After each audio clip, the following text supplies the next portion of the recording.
Sorry about that, our batteries died again and not holding the charge like they should. I don't know what's wrong with that, but here we're back. Okay, we'll start back from that last segment I read on number 58. It is unusual and unprecedented social milieu in which American defense officials operating in the present were sharing intelligence data from the future with both future national leaders and their colleagues on the project. I had, on occasion, the opportunity to overhear shop talk that was filtering through the social network of Project Pegasus, in which project principals were revealing what they knew about future events, developments, and conditions.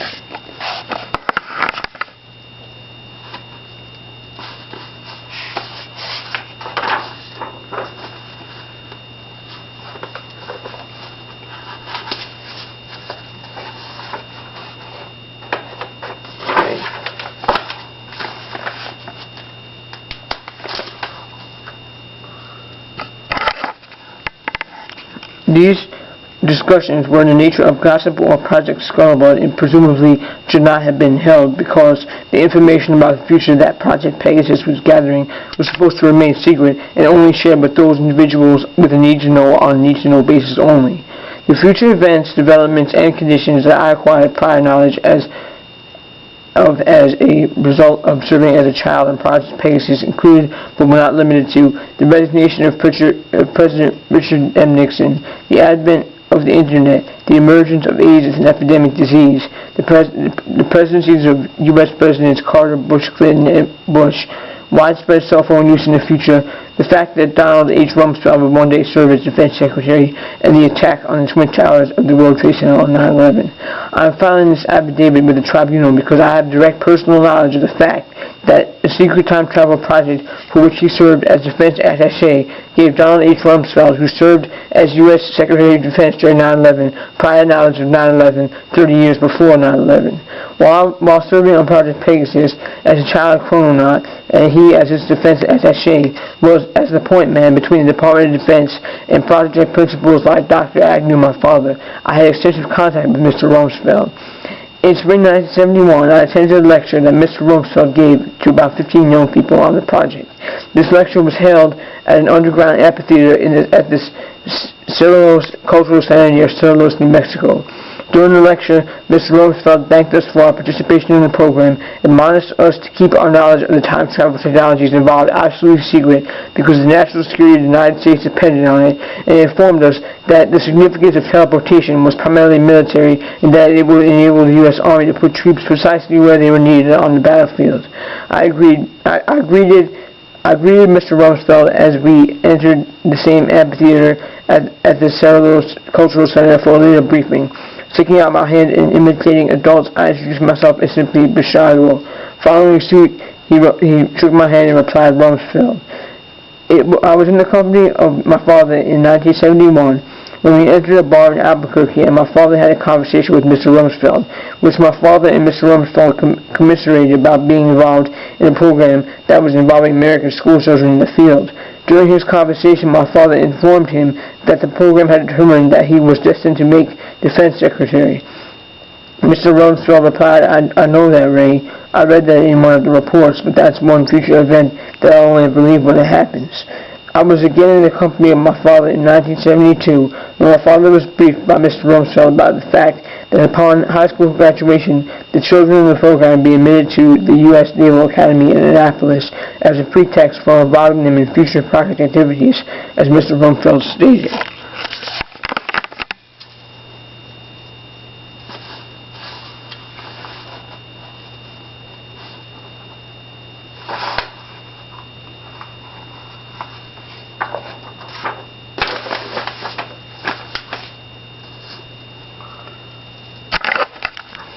In addition, I was a guest at an afternoon reception at a downtown hotel in Albuquerque after drinks were served.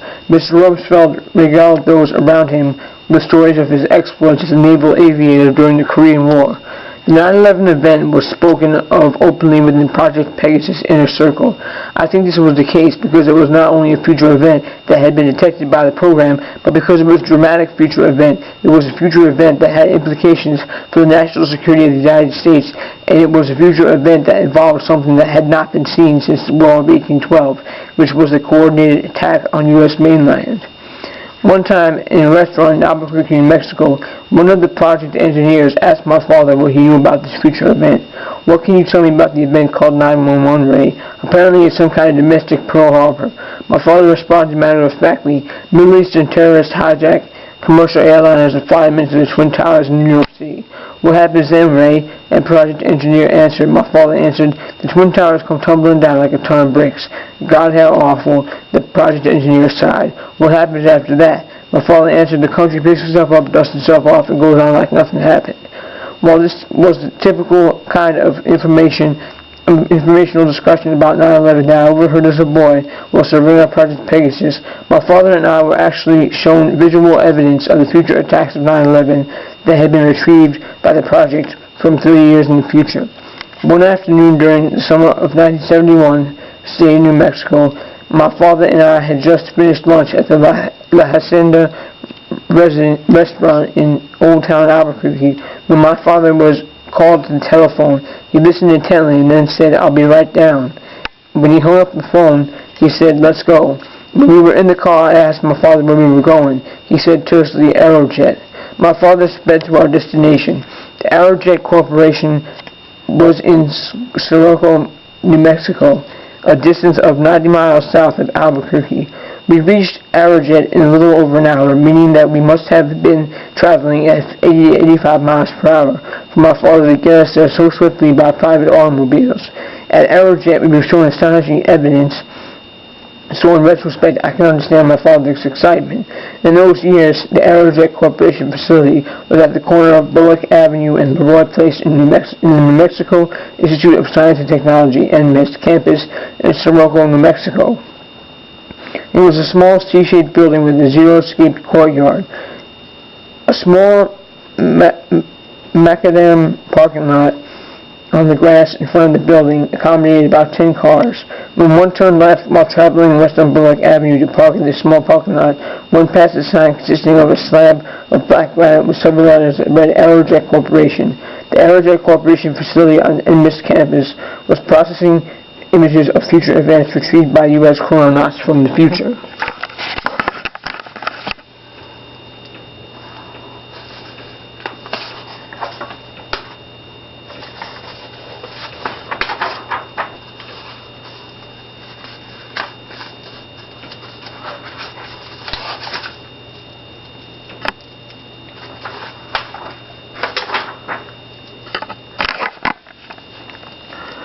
During one of 3 fact-finding trips about my project experiences that I took to New Mexico in 2003, 2004, and 2008, Joy Thompson, the head research librarian for NMIST, not only confirmed that a C-shaped Aerojet Corporation building was present on the grounds of NMIST in the early 1970s, but that in those years it was misidentified on the campus maps published inside the official NMIST course catalogs over as either Gibbons Hall, a student of Union NMIST, or as the National Radio Astronomy Observatory, which is located a mile west of NMIST. This was contrary to what I had been told by Aerojet before making my 2004 trip to New Mexico. They told me that Aerojet did not have a corporate presence in Sirocco until 1985, when in fact it was in 1985 that Aerojet built its present facility on the NMIST campus and tore down its earlier C-shaped building.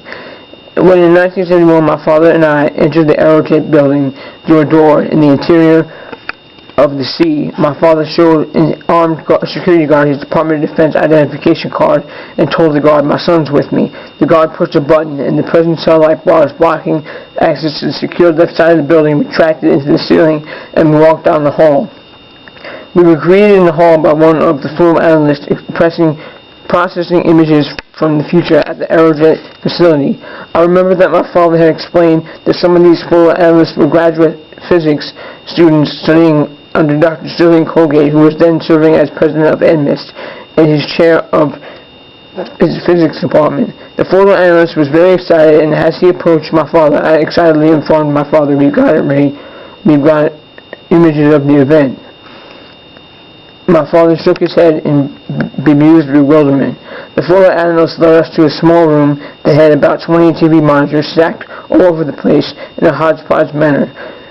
The small photo and analytical lab was dense with TV monitors and video cassette consoles. The photo analyst then took a beta video cassette and with trembling hands popped it into the beta video console. Watch this, he told us. The TV screen illuminated with a set of large square pixels that formed from the jagged leading edge of what appeared to be a fragment of videotape. This might have been the remnant of one of its microfilms of the sort that we were retrieving from the year 2045. When the picture pixelated into view, we saw the sun glinting off of a commercial passenger airliner as it entered the scene from the left, traveled across the screen slowly, and crashed into one of the Twin Towers in downtown Manhattan, causing a dense fireball to erupt in the area of its impact with the building. The videotape loop that we were shown was approximately 20 seconds in duration. Every time the fireball would erupt and the loop would conclude, the photo analyst would replay the videotape loop, and every time the fireball would erupt and the loop would conclude, the photo analyst would replay the videotape loop, and every time the plane again struck one of the Twin Towers. He and another young photo analyst watching would exclaim "Bam!" as if they were replaying a replay of Slam Dunk in a televised basketball game. I believe that what we were shown was the second plane strike that would take place 30 years in the future on 9/11 and its resulting fireball. Certainly the footage was indistinguishable from the video evidence of the attack on the Twin Towers that has been broadcast widely since 9/11.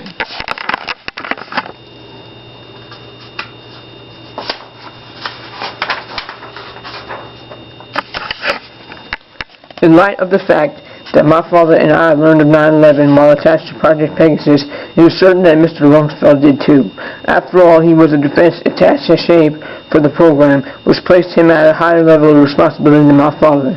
Inevitably, Mr. Rumsfeld would have been shown the visual evidence of the future event, as my father and I were shown that day at the Aerojet Corporation in Sirocco, New Mexico in 1971, or would have read the future attack associated with the term 9/11 in one of the intelligence reports about future events that were being circulated in the leadership echelon of the program and among top intelligence officials, or would have heard 9/11 discussed in casual conversations between project principals. This evidence establishes that 30 years prior to 9/11 and on the day of 9/11, the U.S. Secretary of Defense Donald H. Rumsfeld had prior knowledge of 9/11. And this was dated this 11th September of 2012, signed by Basiago and a notary. Right here. You can get it on exopolitics.com. That's what we got it for. So, we're trying to promote that.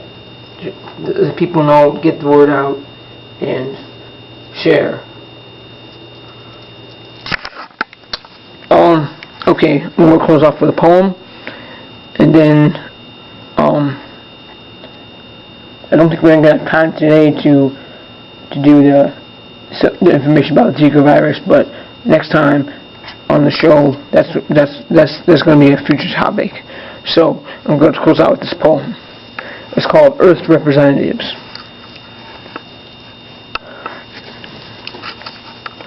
Earth's Representatives. Washington, D.C. doesn't represent us because we are Earth's children, and in Earth we trust. The Citizens Militia stands by to defend her ever since we were betrayed on the 11th of September. London's crown does not own us, and Rome can't have our souls.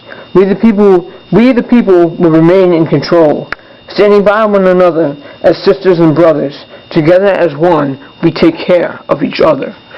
Thank you for joining us, and we'll see you next time.